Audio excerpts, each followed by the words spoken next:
अपने जीवन में परमेश्वर का जो उद्देश्य है उसको आप खो देंगे। You know, the Bible says we are in the world, but we are not of the world. और बाइबल बताती है हम संसार में हैं लेकिन हम संसार के नहीं हैं। समझ रहे हैं? समझ रहे हैं? है ना? हम We संसार are, में हैं लेकिन संसार के नहीं हैं। you should understand this truth in your life, then your vision will be different. और आपको चाहिए कि आप इस बात को समझें अपने जीवन में, आपको समझना चाहिए, तब इस जगत में आप उस दर्शन से भर के काम करें। The only reason God has created you is to fulfill His purpose in your life. और परमेश्वर का आपको उत्पन्न करने का, सृजन करने का एकमात्र उद्देश्य है कि अपने उद्देश्य को आपकी जिंदगी में पूरा करें। You should know what is valuable in your life, then you will not be distracted from the things of the world. और आपको जानना चाहिए कि आपके जीवन में कौन सी बातें बहुमूल्य है, कौन सी बातें मूल्यवान हैं, और ऐसा जान जाएंगे तो किसी भी रीति से आप जो संसार की बातें हैं उसके द्वारा से आप जो हैं व्यथित नहीं हैं। You should not be distracted from the purpose for which God has called you. और जिस उद्देश्य के लिए परमेश्वर ने आपको बुलाया है उस उद्देश्य के तहत आप कभी भी जो है व्यवधान नहीं होगा आपके जीवन में। Do you understand? आप समझ रहे हैं? That you are called with a purpose and a plan to fulfill God's purpose. आप परमेश्वर के योजना और उद्देश्य के तहत बुलाए गए हैं ताकि आप परमेश्वर की योजना और उसके उद्देश्य को पूरा करें। That purpose in your life cannot be fulfilled with easy and comfortable life. और जो उद्देश्य योजना परमेश्वर ने आपके जीवन के लिए रखा है उसको आसानी से आप पूरा नहीं हो सकता। You have to pay a price. और आपको उसके लिए मूल्य चुकाना होगा, कीमत चुकानी होगी। Say behind us, हमारे पीछे आप कहें, if I want to fulfill the purpose of God, यदि मैं परमेश्वर की योजना और उस उद्देश्य को पूरा करना चाहता हूँ तो I have to pay a price. मुझे कीमत चुकानी होगी। Don't treat the calling of God in your life very lightly. और परमेश्वर की जो बुलाहट आपके जीवन में है उसको आप हल्के रूप में न लीजिए। You should mean business with God. और परमेश्वर के साथ उस स्वर्गीय लेनदेन में आप बने रहें। Unless and until you mean business with God and you understand the purpose for which God has called you, God will not fill you with His presence. और जब तक कि आप परमेश्वर की योजना और उसके उद्देश्य के तहत क्रियान्वित नहीं होते और उसकी उस बुलाहट को आप उसके जो स्वर्गीय कार्य उसमें आप अपने आप को संलग्न नहीं कर लेते, परमेश्वर अपने अभिषेक से आपको नहीं भरेगा। I told you, you should have a singleness of purpose. और मैं आपसे कह चुका आपके जीवन में मात्र एक ही उद्देश्य होना चाहिए। है ना? What is the price you have to pay? और वो मूल्य क्या है जो आपको चुकानी पड़ेगी, चुकाना है। Let us turn to Luke 14. लूका रचित सुसमाचार उसके 15वें अध्याय, Luke 14 लूक 15 verses 26 and 27. सब लोग एक साथ मिलके पढ़िए। 26 और 27, लूका 15 और उसका 26 और 27। Yeah. 26 and 27. सब लोग निकाल दिया? सब लोग निकाल दिया? बोलिए, कोई सब लोग हाथ उठाए, निकाल दिया? सब लोग निकाल दिया? Yes, okay. ध्यान से पढ़िए। 14, 26 and 27. Nice. I said 14. Okay. 14 निकाल दिया ना? 14.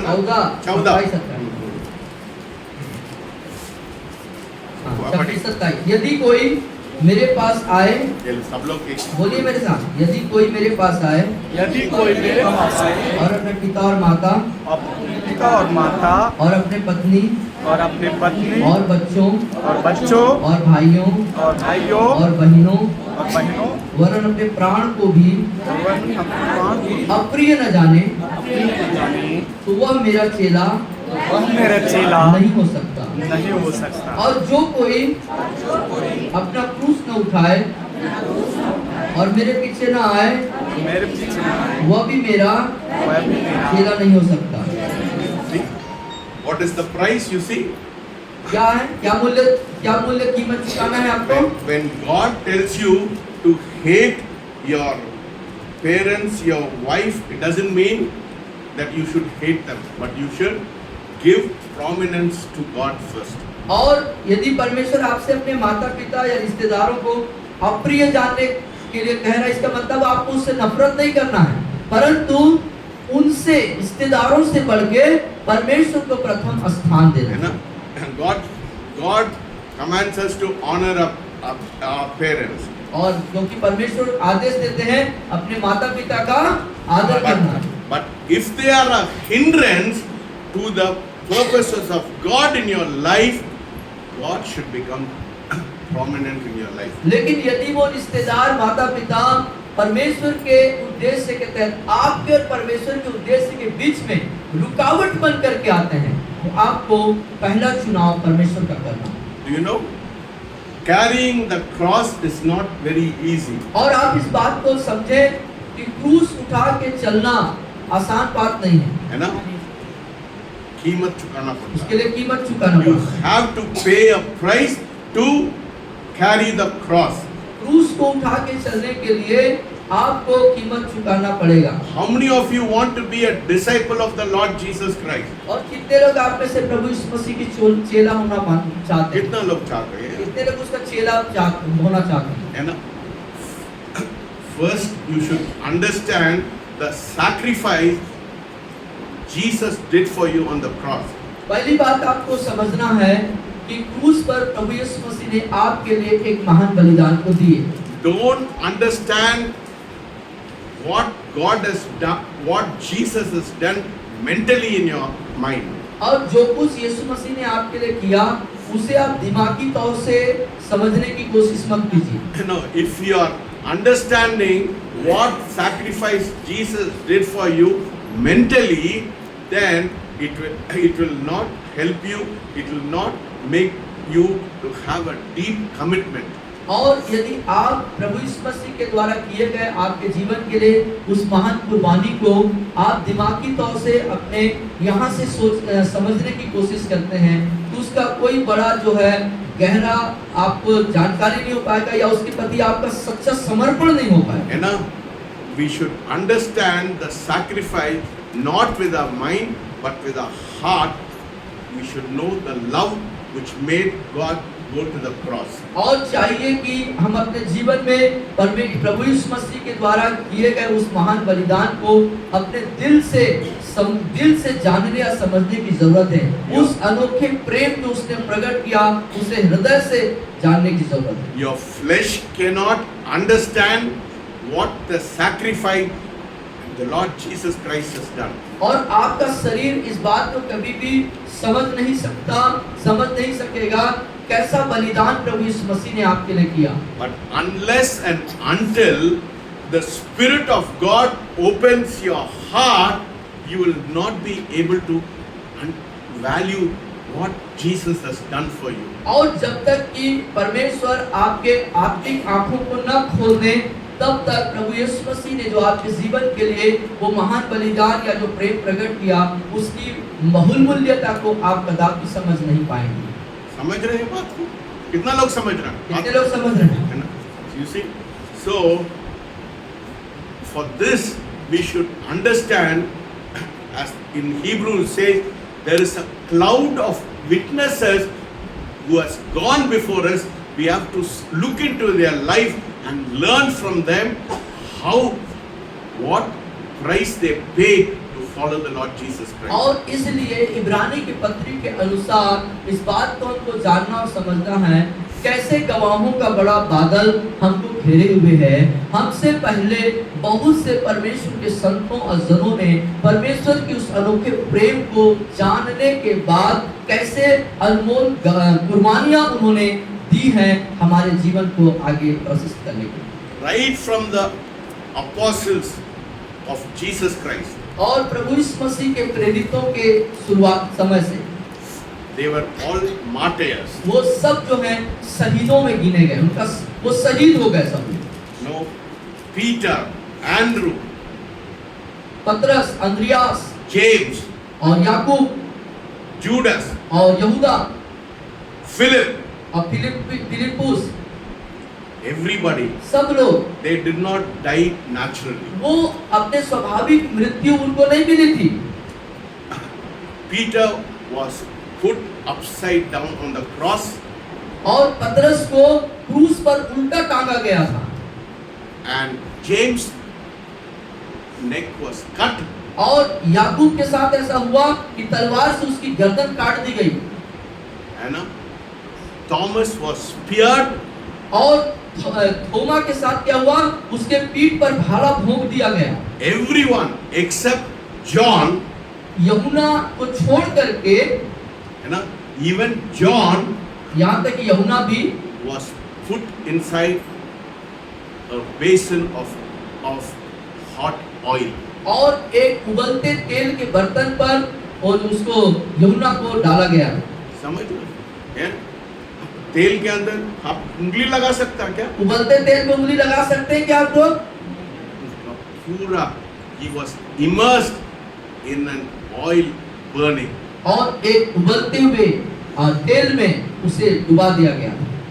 You see the price you have to pay following the Lord Jesus Christ. और आप देख सकते हैं कि इसके अनुसार कि प्रभु यीशु मसीह के पीछे चलना है तो कैसे मूल्य हमको चुकाना पड़ सकता है, पड़ेगा। If you are a person who's wanting a comfortable life, you will not. Jesus said, that's why Jesus said, you have to pick up the cross and follow him. और यदि आरामदायक जीवन जी करके यीशु के पीछे चलने की यदि आप कोशिश करते हैं तो वो नामुमकिन है। इसलिए यीशु ने कहा कि अपना क्रूस उठा करके मेरे पीछे आना। And after that, और उसके बाद there was a man called Jan Hus.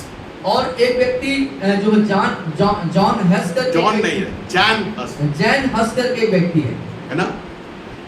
Because he believed on the Lord Jesus Christ and did not believe on the church, he was burnt on the stake.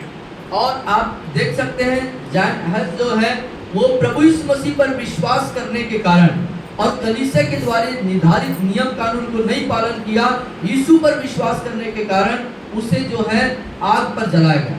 है ना? आप लोग उंगली लगा सकते हैं क्या आग में? आग में उंगली लगा सकते हैं क्या? पूरा शरीर को वो जिंदा जलाया गया, जिंदा जला दिया, उसे जीवित स्थिति में जला दिया गया। But because his faith was strong, लेकिन क्योंकि उसका विश्वास मजबूत था इसलिए his praise when he was burned was much greater than the shout of the people who were burning him. और देख पाते हैं जब उसको जलाया जा रहा था जिंदा, तो उस समय बहुत सारी भीड़ जो थी वो उसके चिल्ला रहे थे उसके पास, लेकिन उसके मजबूत विश्वास के कारण उस जलते हुए परिस्थिति में भी वो स्तुति से भरा हुआ था और इतने जोर से स्तुति कर रहा था कि उसकी स्तुति की आवाज इन चिल्लाने वालों की आवाज से तेज थी। Hallelujah. See the price you have to pay. आप देख सकते हैं कैसे मूल्य लोगों ने चुकाया है। कितना के पास बाइबल है? कितने लोगों के पास बाइबल है? बाइबल उठा के दिखाएं।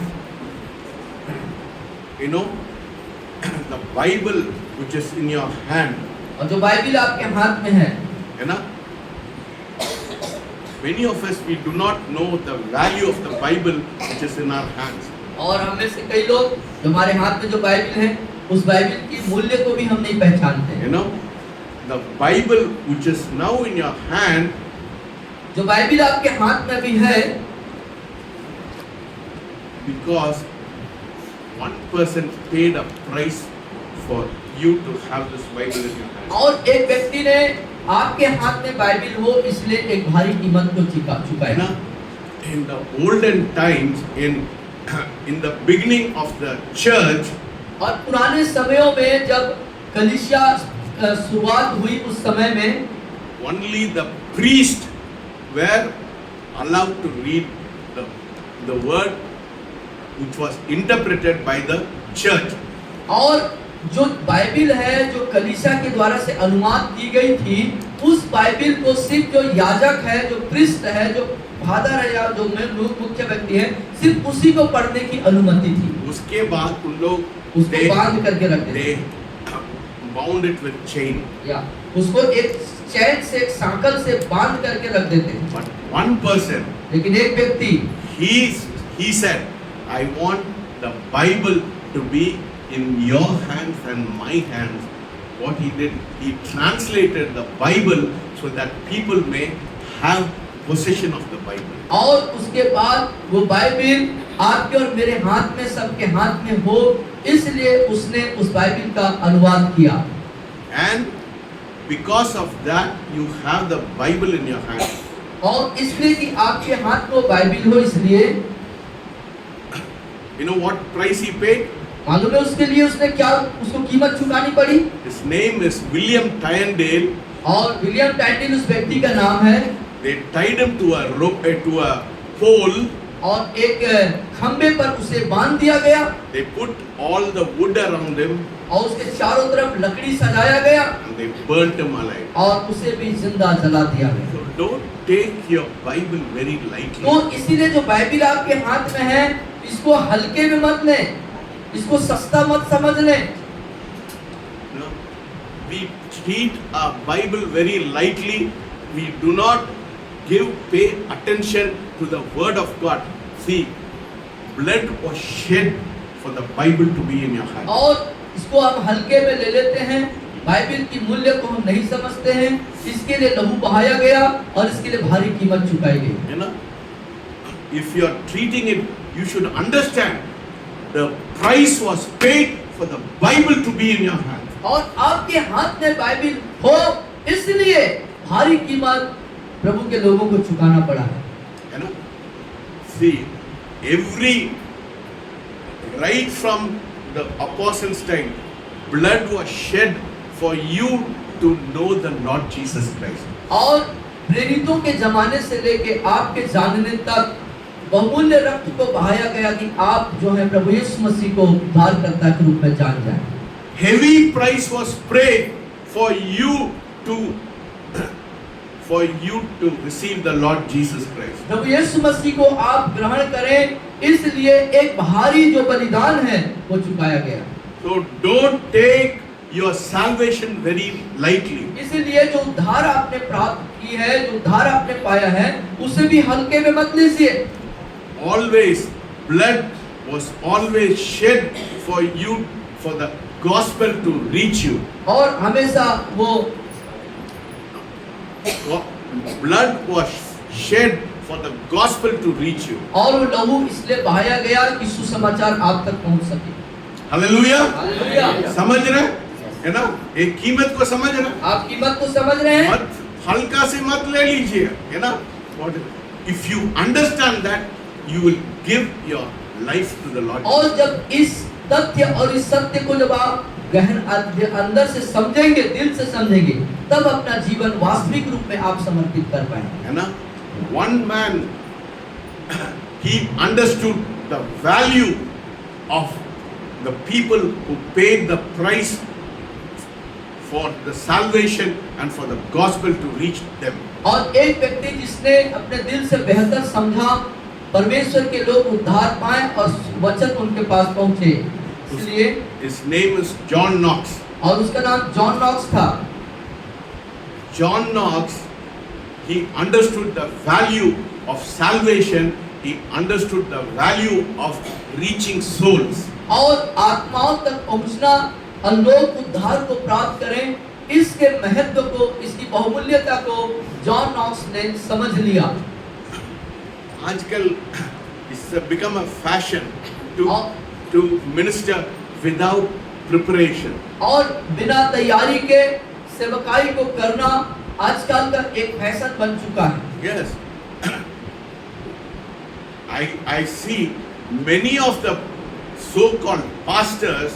और मैं जानता बहुत सारे ऐसे जो पास्टर कहलाते हैं, उन लोग के पास कोई धंधा नहीं है, उन लोग वो सेवा में आते हैं। और उनके पास कोई काम नहीं है, इसलिए वो सेवकाई में आते हैं।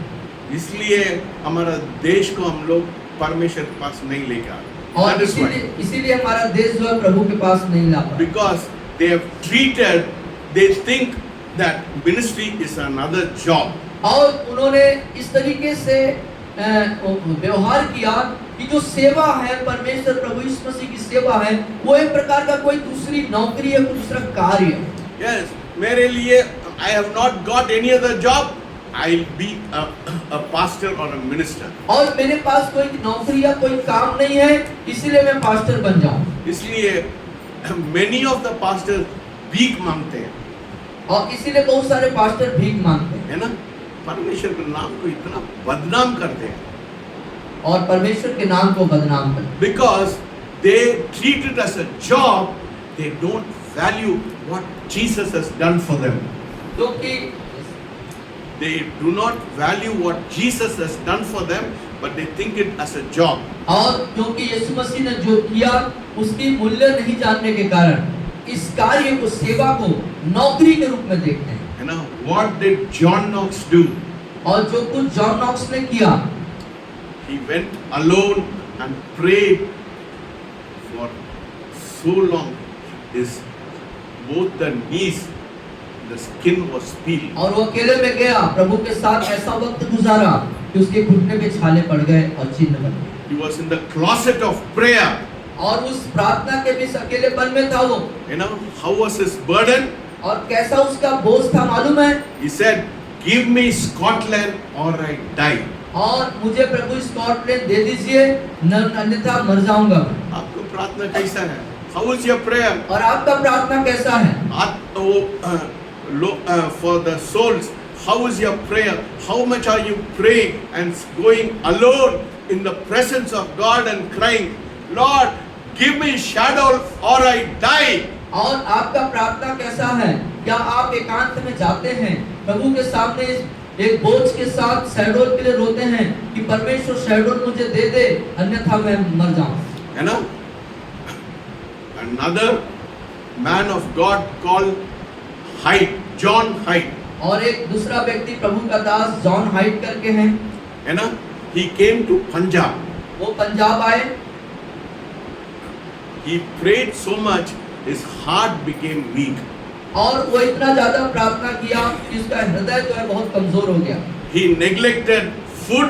He neglected his sleep. He gave his whole life. That is why you see many of them are Christians in Punjab. और उसने खाना और सोना को महत्व नहीं दिया और इतना ज्यादा प्रार्थना किया कि आज उसके कारण से आज पंजाब में बहुत प्रभु के दास और सेवकाई है। You know, he neglected his health.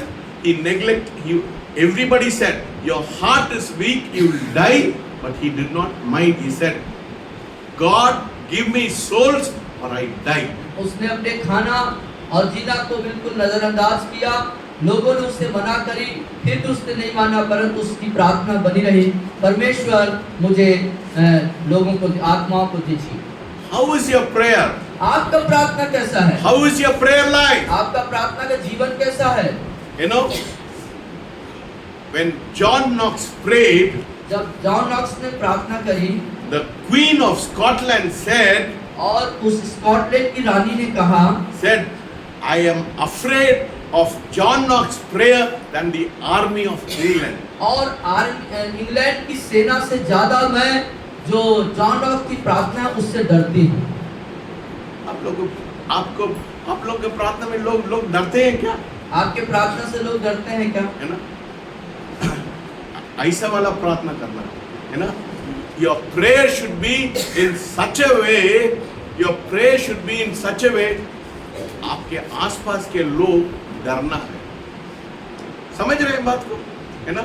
लोग इसमें प्रभाव होना, आपके प्रार्थना में प्रभाव होना, प्रभाव वाला प्रार्थना करना है। एक प्रभावशाली प्रार्थना करना है। आपके आसपास के लोग हिल जाना चाहिए और डर आ जाना चाहिए आपके प्रार्थना से। 15 मिनट 20 मिनट प्रार्थना में प्रभाव नहीं हो सकता। 15-20 मिनट के प्रार्थना से प्रभाव नहीं आ सकता, है ना? ये छीलना, ये छीलना, घुटना छीलना चाहिए। No, yes, go alone. अकेले में जाएं। मिनिस्ट्री इतना आसान नहीं है. सेवा इतना आसान नहीं है. How much time are you spending alone with God? परमेश्वर के साथ अकेले में आप कितना वक्त गुजारते हैं? Is the presence of God is upon you? क्या परमेश्वर की उपस्थिति आपके ऊपर है? Are you making a difference? क्या आप एक फर्क लेके आ रहे हैं, अंतर लेके आ रहे हैं? Today I got a phone call from Pune. और आज पूना से आपको एक फोन कॉल आया, है ना? And she said, Pastor, your prayer has changed my life. और उसने कहा, पास्टर जी आपकी प्रार्थना ने मुझे बदल दिया है. है ना? ऐसा लोग बोलते हैं.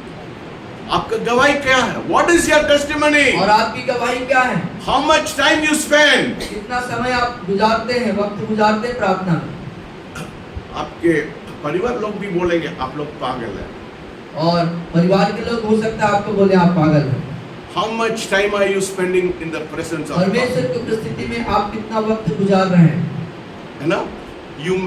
You should spend so much of time that your love for God should be so great that God will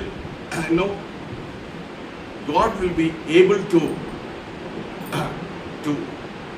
love you more than you can understand. और आपका जो परमेश्वर के साथ जो वक्त गुजारना या उसके साथ प्रेम करना इतना गहरा, इतना ज्यादा हो जाए कि परमेश्वर अपने प्रेम को आप पर उंडेलने लगे.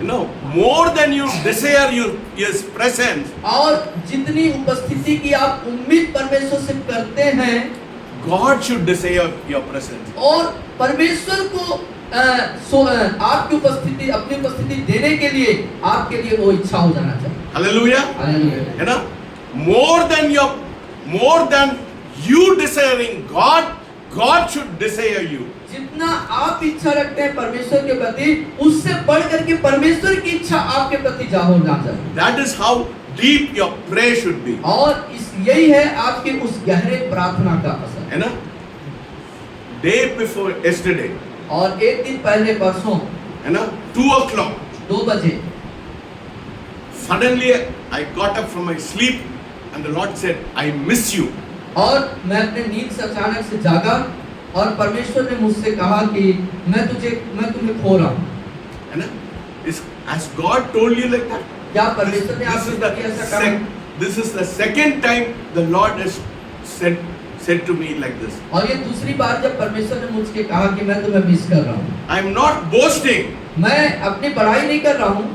I want my life to be a testimony to you, to be a challenge to you, so that you will also come to that place where God will say, Mohan, आपके लिए मैं इंतजाम कर रहा हूँ. और मैं इसलिए बातों को बता रहा हूँ कि मेरा जीवन आपके सामने एक उदाहरण ठहरे, एक चुनौती बन जाए कि आप उस पद, वैसा ही पद चिन्हों पर चले, आपके का भी नाम लेकर परमेश्वर कहे एक दिन कि मैं तेरा इंतजार कर रहा हूँ. Now one day the Lord said, एक दिन प्रभु ने आपसे कहा, He said, मैं आप बहुत सो रहे, मैं आपको देख रहे हैं, कब उठाएंगे?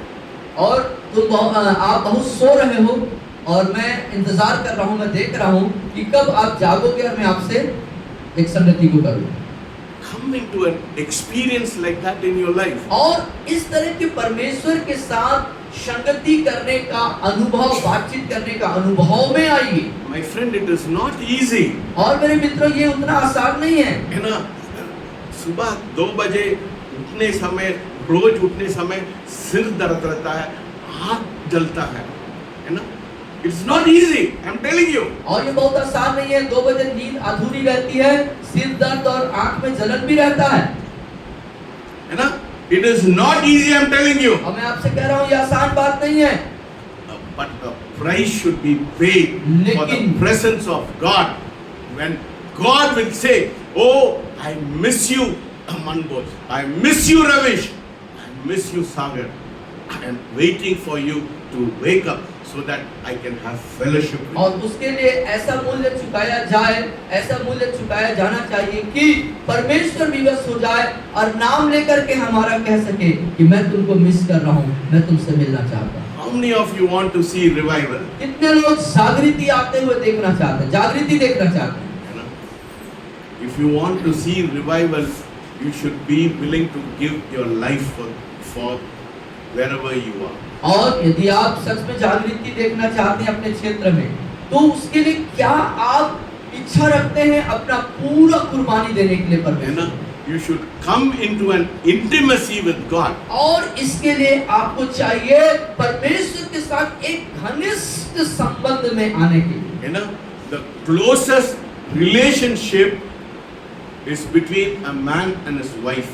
और एक पुरुष और स्त्री के बीच में, हस्बैंड वाइफ के बीच में एक गहरा संबंध होता है, घनिष्ठ संबंध होता है। That is the most closest relationship you can have in this और world. इस संसार में जो सबसे गहरा घनिष्ठ संबंध होता है वो पति और पत्नी का संबंध होता है। You know, this relationship is the most intimate relationship. और यही एक रिश्ता होता है पति पत्नी का जो सबसे गहरा घनिष्ठ और अंतरंग और अंतःकरण का रिश्ता होता है। You know, when you get married, slowly you come to know your spouse. You come to know her desire. You come to know her wishes. You come to know what she likes, what is her dislike. और जब आप विवाह होता है तो पति पत्नी जब एक साथ आते हैं तो अपने पारिवारिक जीवन के दरमियान वो धीरे धीरे एक दूसरे को समझना शुरू करते हैं कि एक दूसरे की इच्छाएं क्या हैं और उनकी चाहत क्या है, उनकी क्या क्या उनको पसंद है नहीं है, सब चीजें धीरे धीरे एक दूसरे के साथ जानना चालू करते हैं। It doesn't happen in a day. और ये एक दिन में सब कुछ जानकारी नहीं मिलती है, But you have to cultivate that intimacy with God every day. लेकिन आपको चाहिए कि प्रतिदिन परमेश्वर के घनिष्ठ संबंध को आपको बनाना है, जारी रखना है। When you are hungry for God, जब आप परमेश्वर के प्रति भूखे होंगे when you are तब, hungry for the presence of उसकी God, उपस्थिति के लिए जब भूखे रहेंगे तब, when you are crying for an intimacy with God, और परमेश्वर के साथ घनिष्ठता में आने के लिए जब आप रोएंगे, I am telling you, this world you will feel you cannot relate yourself with the world. और उसके बाद आपको ये दुनिया जो है बिल्कुल भानी लगेगी, बेकार सब फील होगा आपको, और आपको जो है संसार से अपने आप को जुदा रखेंगे।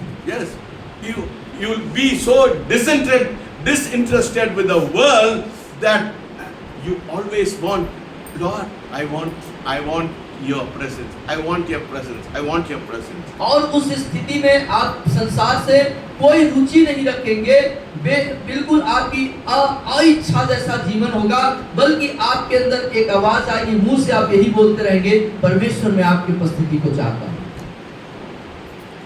Many times I felt like that in my life. और कई बार आपने अपने जीवन में इस तरह के अनुभव को महसूस किया है। What I am saying is not for boasting. I am saying that you also should develop that kind of intimacy in your life. और मैं सारी बात जो अपनी बता रहा हूँ वो इसलिए नहीं कि मैं अपनी कोई तारीफ करना चाहता हूँ, इसलिए कि उसी तरीके के घनिष्ठ संबंध में आप भी आए, उसी अनुभव को आप भी प्राप्त करें। You know, last week and not 3 or 4 days back, और 3-4 दिन पहले की बात है, I was talking to a person एक व्यक्ति से मैं बात कर रहा था, and suddenly I felt very uncomfortable और अचानक से मुझे एक बेचैनी सा महसूस हुआ उससे बातें करते हुए, because God was not feeling comfortable with my conversation. क्योंकि जो वार्तालाप मैं उस व्यक्ति से कर रहा था उससे परमेश्वर को अच्छा नहीं लग रहा था। So immediately I cut the conversation because I am so close to God. I am very sensitive to the Spirit of God. और मैंने तुरंत उस व्यक्ति से जो बातें कर रहा था, वार्तालाप जो हो रही थी, उसे मुझे रोकना पड़ा, क्योंकि मैं परमेश्वर के साथ बहुत घनिष्ठ हूँ और एक दूसरे के साथ अंतरंग में हैं, इसीलिए। How is your relationship with God? आपका संबंध परमेश्वर के साथ कैसे Are है? you intimate with God? क्या परमेश्वर के साथ आप घनिष्ठ हैं? This morning before I came to this place, my whole body was filled with the presence of God. और इस स्थान पर आने से पहले आज की सुबह जो मेरे साथ हुआ वो कि मैं परमेश्वर की पूरी उपस्थिति से भरा हुआ। I said, Lord, don't leave me. I I cannot miss you in my life. और मैंने प्रभु से कहा, परमेश्वर से कहा, परमेश्वर मुझे छोड़िएगा मत, छोड़ के मत जाइए, मैं आपको खोना नहीं चाहता।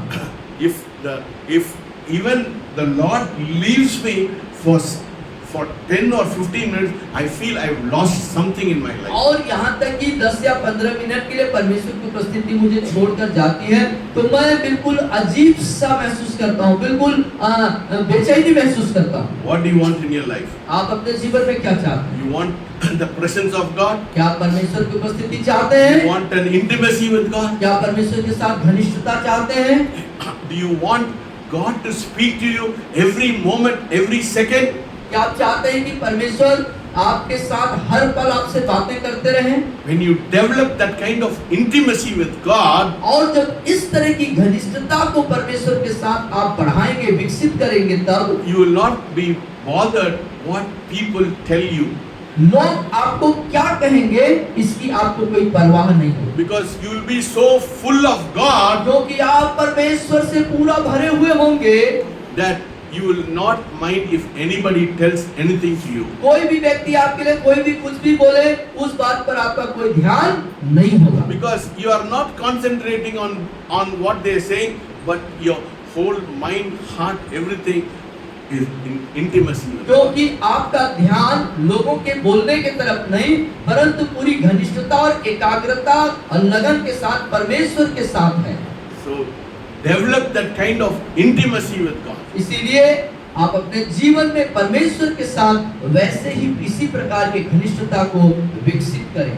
Because when you come closer to God, God will reveal His purpose for you in this life. क्योंकि जब आप परमेश्वर के निकट आएंगे तो परमेश्वर आपके जीवन में अपने उद्देश्य और कार्यों को आपके जीवन में प्रकट करेंगे। Yes, let us see, let us turn to Exodus. आइए हम निर्गमन निकालेंगे, निर्गमन की पुस्तक And chapter 32. और 32 अध्याय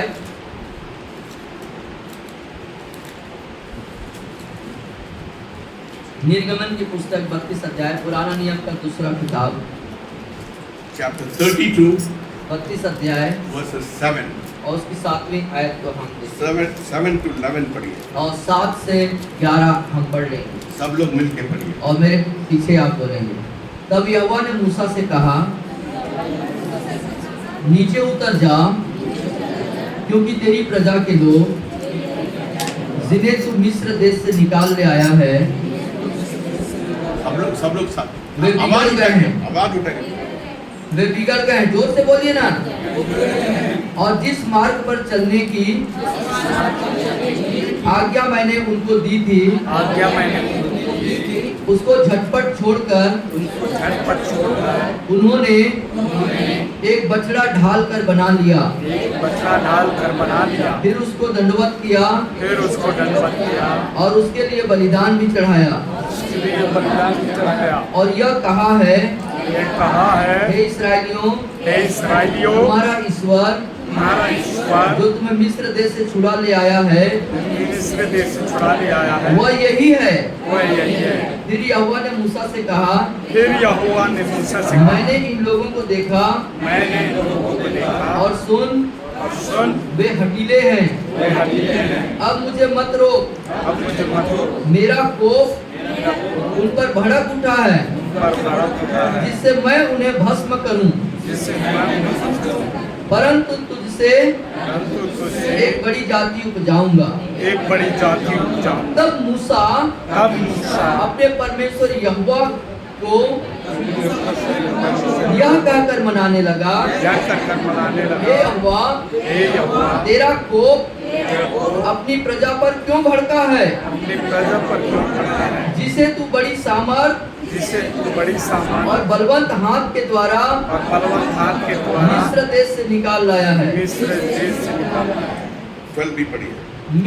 मिस्री लोग यह क्यों कहने पाए, वो उनकी बुरी अभिप्राय से अर्थात पहाड़ों में घात करके धरती पर से मिटा डालने को मनसा से निकाल ले गया। तू अपने भड़के हुए कोप को शांत कर तू अपने भड़के हुए कोप को शांत और अपनी प्रजा की और अपनी प्रजा की ऐसी हानि पहुंचाने से फिर जा। ऐसे Verses 14. हाँ, और उसके बाद 14वीं आयत को तब यहोवा तब यहोवा अपनी प्रजा की हानि करने से अपनी प्रजा की हानि करने से जो उसने कहा था जो उसने कहा पछताया। और पढ़िए verses 32. और उसके बाद हम 32 पद को भी पढ़ेंगे। 32 पद 32. तो भी अब तू उनका पाप क्षमा कर, क्षमा कर नहीं तो नहीं तो अपनी लिखी हुई पुस्तक में से अपने हुए पुस्तक से मेरे नाम को काट दे। मेरे नाम को काट समझ रहे? यही है मध्यस्थ प्रार्थना. यह है मध्यस्थता की प्रार्थना This is the prayer of intercession. और यही है मध्यस्थता की प्रार्थना। है ना? Why we have come here? हम यहाँ पर क्यों आए हैं?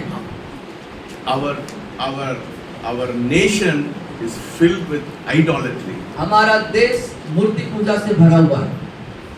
उन लोग के लिए कौन रोएगा? उनके लिए कौन रोएगा? What did Moses say in verses 12?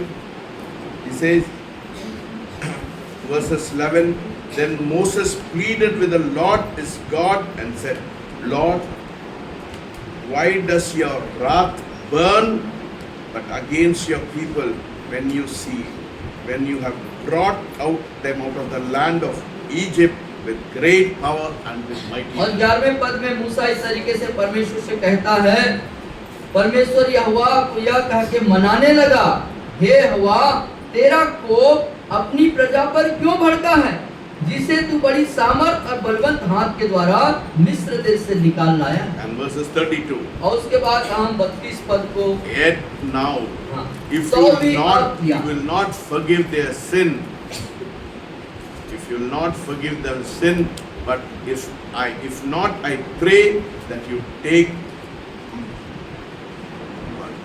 I pray, blot me out of your book when you have what you have written. 32वें पद में देखिए मूसा कैसे परमेश्वर के साथ विनती करता है, तो भी अब तू उनका पाप क्षमा कर, नहीं तो अपनी लिखी हुई पुस्तक में से मेरे नाम को काट दे। समझ रहे हैं बात को? है ना? आप समझ रहे हैं मूसा कितना क्या लोग बोल रहा है? समझ रहे हैं? कितने लोग समझे मूसा क्या बोल रहा है? यही है. This is the prayer of intercession. और ये है वो मध्यस्थता की प्रार्थना। One man said, "Give me Scotland or I die." और एक व्यक्ति ने कहा, प्रभु मुझे स्कॉटलैंड दे, नहीं तो मैं मर जाऊंगा। John Hyde, his name was changed to Praying Hyde. He said, "Give me souls or I die." और जॉन हाइट ने प्रार्थना करी, उसका नाम बदल गया प्रेइंग हाइट करके, और उसने कहा मुझे आत्माओं को दे प्रभु, नहीं तो मैं मर जाऊंगा। And here Moses said, मेरा नाम को जीवित पुस्तक से काट दो। और यहाँ पर मूसा विनती करता है परमेश्वर से कि परमेश्वर कि यदि आप उनको क्षमा नहीं करेंगे प्रभु, आप इनको क्षमा नहीं करेंगे तो जीवन के किताब से मेरे नाम को भी काट दे। है ना? That should be your attitude for coming to this fasting prayer. और इस उपवास प्रार्थना में जब आते हैं तो ऐसे ही स्वभाव और आचरण के साथ यहाँ पर, है ना? ये आवाज सुन रहे ना आप लोग को, वो होना चाहिए दिल में, क्यों परमेश्वर के why should God's glory should be defiled by all this noise they're making in this country. और ये चारों तरफ आप जो ये विभिन्न प्रकार के आवाजें और संगीत सुन रहे हैं, आपको महसूस होना चाहिए ये सब आवाजों से क्या हो जाता है, परमेश्वर के जो उसकी जो गरिमा है, उसका जो अपना स्तर है, उसको एक अशुद्धता हो जाती है। I do not know. We get so used to all this idols which are placed all over the place. We get so used to it. We get so used to all the idols which are placed. We take it in our stride. We take it as though it is happening. और हम जो है ये सब चीजें जो होता है चारों तरफ, और जो मूर्तियां रखी हैं और जितने संगीत बन रहे हैं, हम उसको जो है मतलब एक व्यवहारिकता में ले लेते हैं। हमको कोई प्रभाव हम नहीं होता। उससे कोई मतलब उसको ना आसान ले लेते हैं, उससे हमारे अंदर कोई मतलब विचलित नहीं होते हैं, हम उससे कोई बेचैनी महसूस नहीं करते हैं, हम सोचते हैं कि सब ठीक है। You know how many of last 2 days I was crying. I said, Lord, they are defiling your glory. और मैं 2 दिन से इस बात के लिए विनत करके प्रार्थना कर रहा हूँ कि प्रभु ये आपके महिमा को, आपके उस गरिमा को वो जो है नीचा कर रहे हैं। I was crying the whole day. और मैं पूरे I दिन तो रोता रहा। said, they are insulting. This country is insulting the living God. और ये देश, ये भारत देश जो है जिंदा परमेश्वर का अपमान कर रहा है। ऐसा लग रहा है आप लोगों को? क्या आपके जीवन में महसूस ऐसा हो लग रहा रहा है है? क्या आपके अंदर? हाँ? ये बात आपके अंदर महसूस हो रहा है? ऐसा वो लोग कर रहे हैं बोलते हैं। दर्द होना चाहिए। ये जीवित परमेश्वर को छोड़ के इन लोग कोई शैतान को उपासना कर रहे हैं।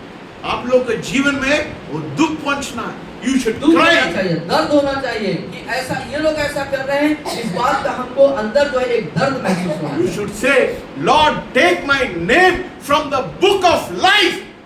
और आपको Do not forgive them. या यदि प्रभु इनको क्षमा नहीं करेंगे तो आप मेरे जीवन के किताब से मेरे नाम को चुकाना। इधर तमाशा के लिए हम लोग आते हैं क्या? ना ऐसा सब लोग फास्टिंग प्रेयर रखेंगे, हम लोग भी एक फास्टिंग प्रेयर, वो एक प्रकार का नियम बनता है, 3 दिन में आते हैं। दर्द होना चाहिए, दर्द होना चाहिए। से बोलिए मेरे पीछे, मेरे को दर्द होना चाहिए। और मुझे दर्द होना चाहिए, जो कुछ हो रहा है उसके लिए दर्द होना चाहिए। जो कुछ हो रहा है उसके लिए मेरे दर्द होना चाहिए। आंसू बहाना, आंसू बहाना। you should tears should come from your eyes. और आपके आंख से आंसू निकलना चाहिए। When I read this verse, I was crying today. और इस वचन को जब मैंने पढ़ा तो मैं आज रो रहा था। Yesterday I was crying. और कल भी आप रो रहे थे। And I said, Satan, I rebuke you. I bind your noise in the name of Jesus. और मैंने कहा कि शैतान तुझे मैं डांटता हूँ। है ना? Last year पूरा दिन भर वो लोग चिल्लाते हैं। और पिछले साल पूरे दिन भर बजाते थे। अभी देखिए हमारा अभी देखो प्रार्थना का असर हुआ है कि दिन भर नहीं बजाते। है ना? प्रभाव हुआ ना? है ना? That should be your heart. ये आपके दिल में होना चाहिए। That is why we are coming to this और place. इसीलिए हम इस स्थान पर आए हैं। That is called intercession. That is how you stand in the gap. मध्यस्थता प्रार्थना यही है मध्यस्थता का प्रार्थना कि आप बीच में खड़े होते हैं, एक तरफ वो लोग हैं और एक तरफ परमेश्वर है और आप प्रार्थना करते In हैं। Isaiah, the Lord said, कौन मेरे लिए जाएगा? और यशायाह नबी कहता है कि कौन मेरे लिए जाएगा परमेश्वर के उसमें। शैडोल के लिए कौन जाएगा? शैडोल के लिए कौन जाएगा? दमड़ी के लिए कौन जाएगा? दमड़ी के लिए कौन जाएगा? है ना? और विचारपुर के लिए कौन जाएगा? विचारपुर के लिए कौन जाएगा? है ना? आपका how is your heart? How is your heart? आपका हृदय, आपका दिल कैसा है? See, if your life is going to be just I want to work, मैं कमाना है, फिर मैं मरना है, that is not life. और यदि आप जीवन में यही सोचते हैं कमाना, खाना, जीना और मर जाना है, वो जीवन नहीं है। That is not life. वो जीवन नहीं है। That is not life. You know, in Iraq, कितना लोग इराक जानते हैं? इराक कितने लोग जानते हैं? इराक देश के बारे में? इराक जो कितना लोग जानते हैं? ईरान, इराक जानते हैं? इराक कुवैत, है ना? ये इजराइल देश के बाजू से हैं सब। है ना? मुस्लिम देश है इराक। है ना? What happened? क्या हुआ? हाँ? लड़ाई हो रहा है नहीं, वो मसीह लोग को they kill because of their faith. और वो एक मुस्लिम देश है और वहां पर बहुत जिन लोगों ने मन फिराया, प्रभु को ग्रहण किया, ध्यान से सुनिएगा, है ना, तो उनके उस विश्वास के कारण वो उनको मार रहे हैं। है ना? What happened? लेकिन क्या हुआ? ध्यान से सुनिए। One person was taking food for all the Christians and he wanted to preach the word of God. और ध्यान से सुने, जो लोग विश्वास में थे उनके लिए एक व्यक्ति जो है खाना लेके जा रहा था। Yes, and the militants they caught hold of him. और वहाँ की जो मिलिट्री है, वहाँ की फौज है, फौज नहीं, मिलिटेंट्स मतलब टेररिस्ट. हाँ, वहाँ की जो आतंकवादी ग्रुप है, इस्लामिक कट्टरवादी था, वो लोग उसको पकड़ लिए. And they said, you are a Christian, and they hit him, they beat him, and they completely mutilated him. और उसे बहुत मारा कूटा और वो बिल्कुल उसके शरीर को निष्क्रिय He कर was in दिया. pain. And they said, you say that you will not follow Christ anymore. और उस कट्टर इस्लामिक ग्रुप समूह ने, जिनको हम आतंकवादी कहते हैं, उन्होंने उसको कहा कि तुम यीशु मसीह का इनकार करो. He said, I will not. और उसने कहा मैं ऐसा नहीं करूंगा. And they took the rifle और उन्होंने बंदूक उठाई and they wanted to shoot him. और उसे मारना चाहते थे. When they pulled the trigger, और उन्होंने जब ट्रिगर दबाया, there was a mighty wind. There was a mighty wind. और एक बड़ी तेज आंधी उसी वक्त चली. स्वर्गदूत आ गया. स्वर्गदूतों का झुंड आ गया. उन लोग घबरा गया. वो लोग घबरा गए. They were so afraid और वो जितने लोग थे वो सब डर गए. and they fell on the वो ground. जमीन पर गिर गए.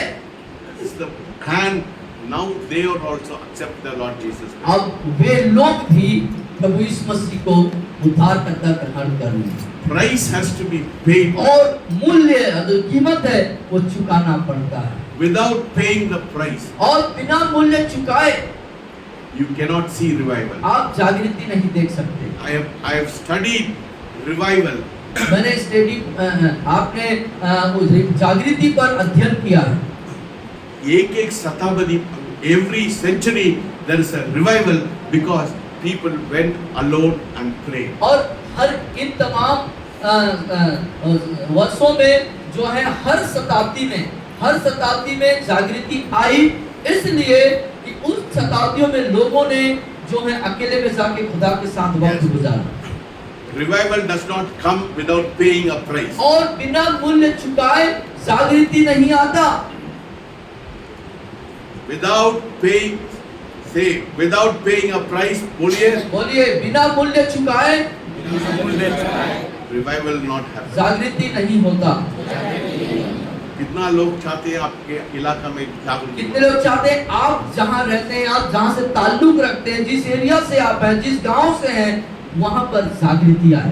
Every revival they paid a heavy price. और वे लोग शताब्दी से शताब्दी हर एक जागृति के लिए, हर जागृति के पीछे भारी कीमत चुकानी पड़ी. Yes, paid a heavy price and they were alone with God. और उन्होंने भारी कीमत चुकाई और उसके लिए वो परमेश्वर के साथ अकेले में थे. I want to inspire you मैं आपको प्रेरणा देना चाहता हूँ, that if you want to see revival in our country, यदि हम अपने देश में जागृति देखना चाहते हैं तो then go alone in your closet and seek the face of God. और अकेले में जाएं, अपने जिंदगी के अकेले में परमेश्वर के साथ वक्त गुजारें, उसका दर्शन प्राप्त करें. Price has to be paid. मूल्य चुकाना होगा. Without paying a price, बिना मूल्य चुकाए great revival happens because people gave their life. महानतम जागृति आई क्योंकि लोगों ने भारी कीमत चुकाई. है ना? इधर आराम करने के लिए मत आना. इधर आराम करने के लिए नहीं है आना. ना? कोई संदेश सुनने के लिए मत आना. संदेश भी सुनने के लिए मत Don't आना. come to listen to some kind of preaching. या कोई आरामदायक संदेश अच्छा लग रहा है ऐसा सोच के नहीं आना. My purpose and my desire is that God will stir you in such a way that you will go alone and seek the face of God. मेरी इच्छा और मेरा उद्देश्य आपके प्रति यही है कि परमेश्वर आपको अंदर से ऐसे हिला दे कि आप अकेले में परमेश्वर के साथ वक्त गुजारते हुए उसके दर्शन के अभिलाषी बने. है ना? Only when that happens, और ये तभी होता है, तभी होगा. centuries by centuries, our nation has been following idols and idolatry. That is why the grip of Satan is so strong on this nation. और शताब्दियों से ये देश मूर्ति पूजा करता आ रहा है, इसीलिए शैतान का पकड़ लोगों की जिंदगी में बहुत गहराई से। इतना सेंचुरी से आप लोग भी उसका पहले क्या मूर्ति पूजा करते थे ना, उधर से आप सब लोग मूर्ति पूजा करते थे कि नहीं? सब लोग करते थे। कितना लोग मूर्ति पूजा करते थे? सब ले आओ है ना, मूर्ति पूजा करते।